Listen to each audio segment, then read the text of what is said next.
Horror story, someone under my bed. A man called Daniel didn't leave his house for more than a fortnight, and when they looked for him, the worst happened. He was dead under his bed. But how did that happen? Daniel went to sleep one day, but he shouldn't have locked his bedroom door, because later he woke up after hearing a noise in the kitchen, and when he realized his door didn't want to open, he heard a noise under the bed, and when he looked, saw nothing. His cell phone was no longer in his room. He didn't understand what was going on. Disturbed by all this, he decides to lie down and reflect a little to find an answer and calm down. But he hears someone talking under his bed, and before he looks under the bed, the light in his room goes off. Despite being big, he still fears the dark a little, and that's why he slept with the light on. But now he couldn't even control his breathing. He lays down and wraps himself in despair. He starts to pray. He felt that there was someone under the bed, even though he knew he was alone in the room. Then his sheet is pulled under the bed. A demonic voice asks if he wants his sheet, but the man just screams, "And I asked this thing to leave him alone." But things only get worse. Now all over his room there is the sound of footsteps and knocking. His closet doors close and open. He lived alone. There was no one for him to ask for help.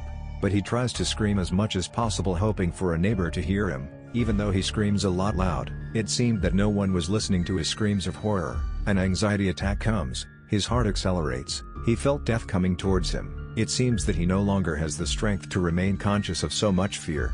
Now a demonic laugh begins. This laugh is getting louder. He gets out of his bed, scared.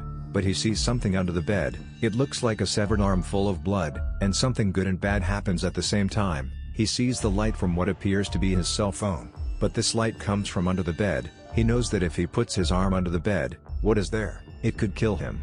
But, knowing that he could die anyway, he decides to try to get his cell phone under the bed. He is dragged down, the bed legs break and the bed falls on top of him. The weight of it is great and it starts to suffocate him.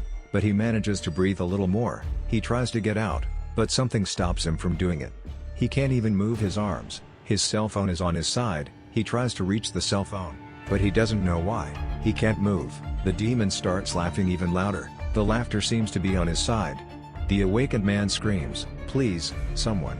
Kill me, I don't want that." Then the bedroom light turns on. His cell phone turns off. His bedroom door opens, but his body doesn't move anymore. Now he will slowly die, of hunger and thirst under your bed. Be very careful when you go to sleep. You can die, and don't turn off the light.